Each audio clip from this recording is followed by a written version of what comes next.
Have you ever seen someone treated so cruelly that it stung in your chest, made you wonder what you'd do if it were you? It happened one quiet afternoon in a café. A woman in a wheelchair waited patiently for her drink, smiling even as the crowd pressed around her. Then her wheel brushed against a man's foot.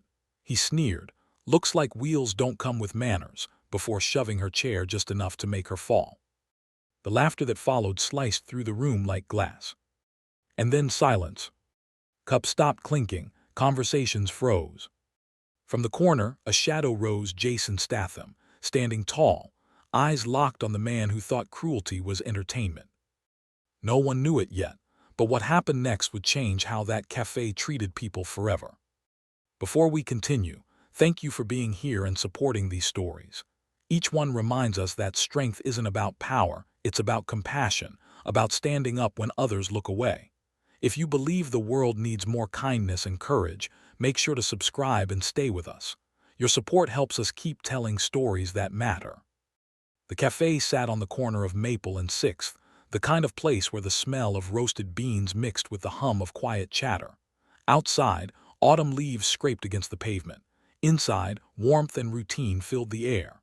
It was the sort of afternoon that felt safe, ordinary, the kind of day no one expected to remember.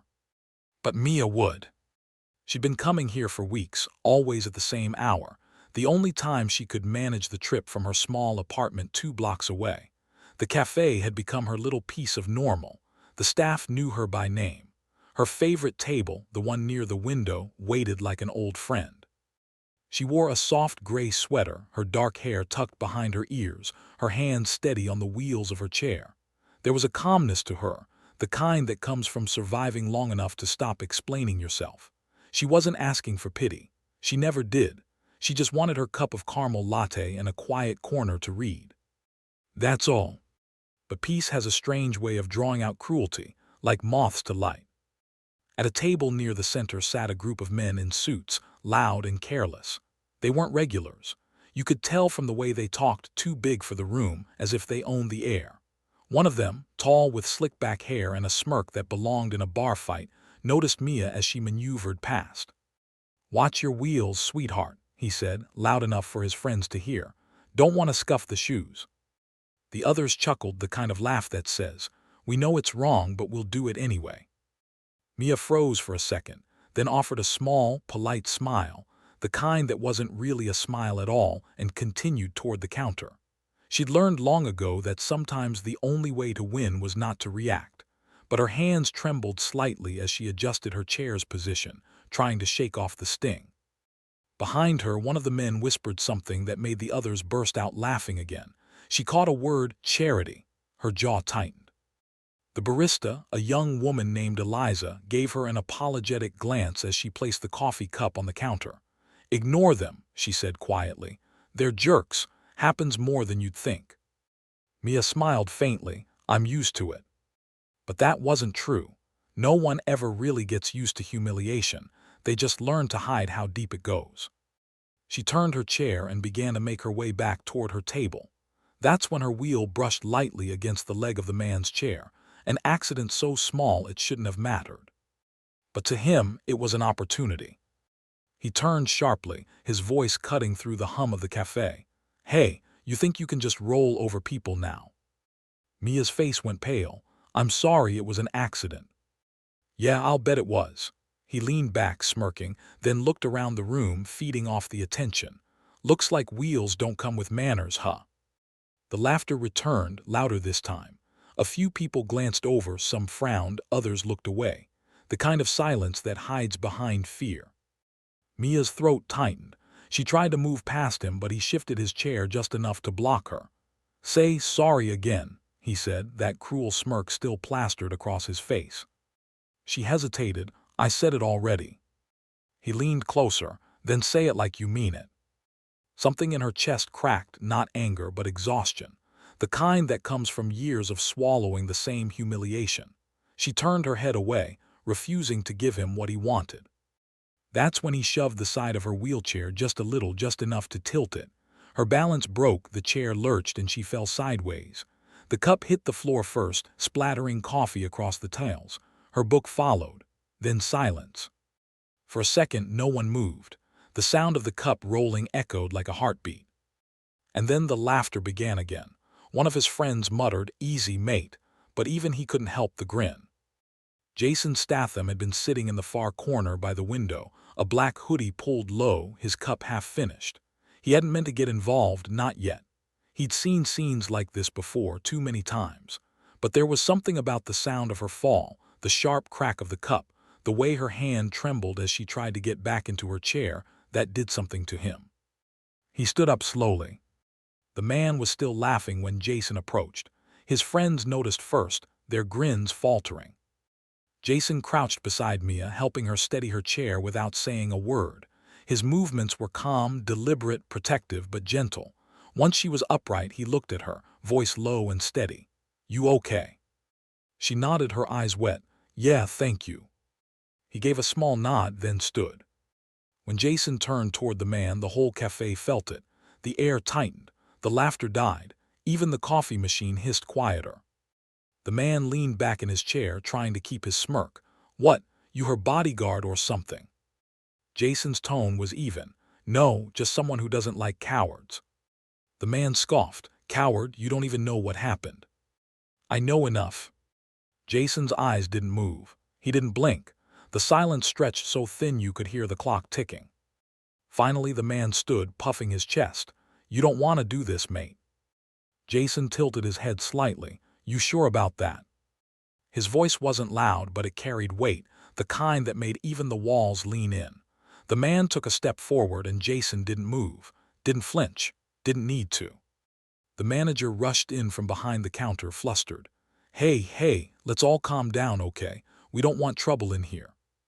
Jason didn't break eye contact. "Then tell him to apologize." The manager hesitated, looking between them. The bully gave a half laugh. "Apologize for what?" "She ran into me." "Apologize," Jason repeated, quiet but firm.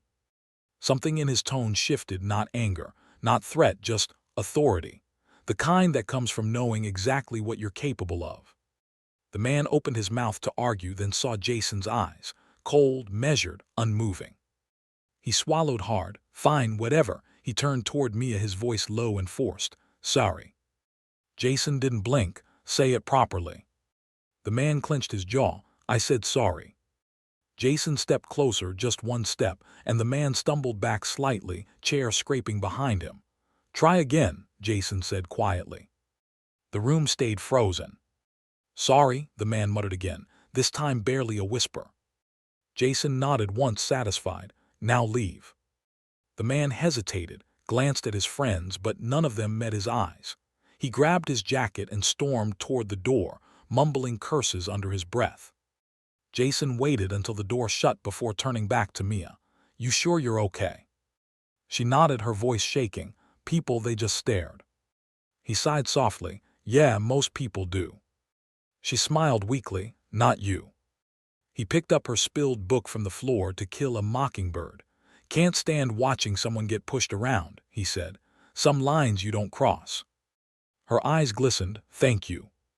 Jason gave her a faint smile, then turned to leave, but the story wasn't over. Because outside, through the cafe window, the man he'd sent out was standing by a car, phone pressed to his ear, eyes still burning with anger. He wasn't done. And neither, it seemed, was Jason. Outside the cafe, the afternoon light had shifted, the kind of dull gold that comes right before evening. People walked past, laughing, unaware that tension still hung in the air just beyond those glass doors. Jasonstatham stood by the curb, finishing what was left of his coffee. He didn't look back, but his instincts told him the man hadn't left. A black sedan idled across the street. Inside, the same man, slick hair, bruised pride, and a temper that didn't know when to quit, was pacing near the hood, phone pressed to his ear. Jason could tell from the man's posture. Angry, unsteady, trying to sound brave for someone on the other end of the line. Jason wasn't planning on following him. He'd done his part. But then he thought about Mia, her hands shaking as she tried to pick up that cup, her voice barely a whisper when she said people just stared. That stayed with him. Some things did. Inside, Mia sat at her table, finally breathing again. The cafe had gone quiet. A few strangers came up to ask if she was okay. She smiled politely, said she was fine, but her eyes told a different story. She wasn't fine. She was tired of always being the lesson people needed to learn. Jason lingered just long enough to make sure the manager helped her. Then he stepped out into the street, hood up, walking in the same direction the car had gone. The man's name was Darren Cole, mid-30s, mid-management, the kind of person who treated cruelty like confidence. His friends had scattered after the incident, but his ego wouldn't let it end there. He'd called someone maybe a boss, maybe a brother, bragging that some wannabe tough guy had embarrassed him.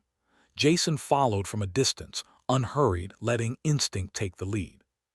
Darren stopped in a narrow alley behind the café. Jason could see his gestures, his frustration. Then another man stepped out of the car, older, thicker, a face that had seen trouble before, the type that didn't ask for explanations.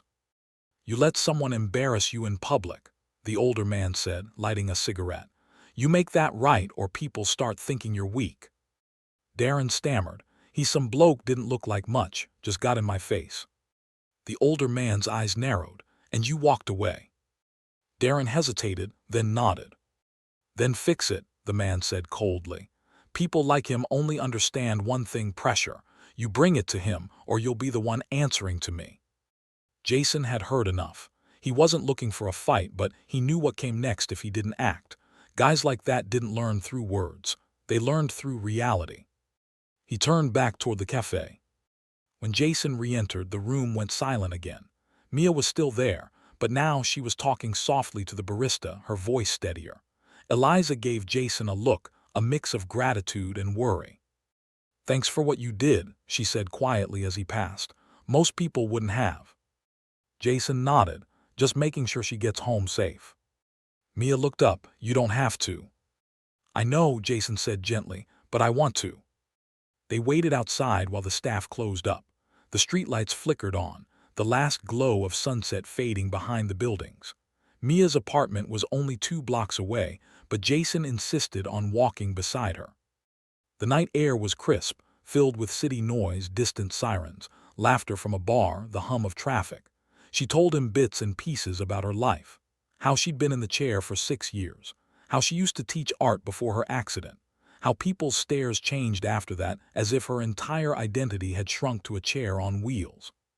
"I hate that look," she said. "The one where people think pity is kindness." Jason listened quietly. "Yeah, I've seen it too. People think silence is harmless, but it never is." When they reached her building, she smiled faintly. "You really didn't have to walk me home." Jason gave a half-smile. "I know, but I've learned it's better to make sure trouble doesn't follow." As if on cue, a car engine revved from around the corner. The same black sedan. Headlights flared, cutting across the pavement. Mia froze. Jason's jaw clenched. The car slowed to a crawl, windows tinted too dark to see inside. Then, from the passenger side, a voice yelled, "Still playing the hero, mate," followed by cruel laughter. Jason stepped forward slightly, shielding Mia. "Go inside," he said quietly. She hesitated. "What about?" "Go." The car stopped. The passenger door opened, and Darren stepped out, his earlier humiliation now replaced with false bravado. 2 others followed, including the older man from before. Jason sighed under his breath, always the hard way. "Didn't like the way that ended back there," Darren said, circling slightly. "Thought we'd settle it properly." Jason didn't move. "You already settled it when you apologized." "That wasn't for her," Darren sneered. "That was for the crowd. This," he jabbed a finger at Jason, "this is for me." Jason's eyes flicked between them, measuring distance, angle, posture. Calm, patient. "Last chance, walk away." The older man smirked. "You think you scare us, old man." Jason almost smiled. "No, but I don't need to." The first one lunged. Jason sidestepped, grabbed his wrist, and redirected his momentum, a simple move, fluid and fast. The man's shoulder cracked against the car door. Before the second could react, Jason turned, elbowed him in the ribs, and sent him stumbling backward. Darren froze, eyes wide. "What the?" Jason took a step closer, his voice low. "You don't put your hands on people who can't fight back. You don't mock someone for standing where they have every right to stand. And you sure as hell don't shove them out of their chair." He leaned in slightly, just enough for Darren to see that quiet fire in his eyes. Next time you feel like proving you're strong, try standing up for someone instead of against them. Then Jason stepped back, calm again, hands at his sides. Get out of here. The three men stumbled into the car. Darren muttered something under his breath, a string of curses that faded the moment Jason turned his head toward him. The engine roared and the car sped off. Mia had watched the whole thing from her doorway, hands trembling, heart racing. When Jason walked back, she couldn't find the words. "They won't bother you again," he said simply. She swallowed. "You didn't have to do that." He met her eyes. "Yeah, I did."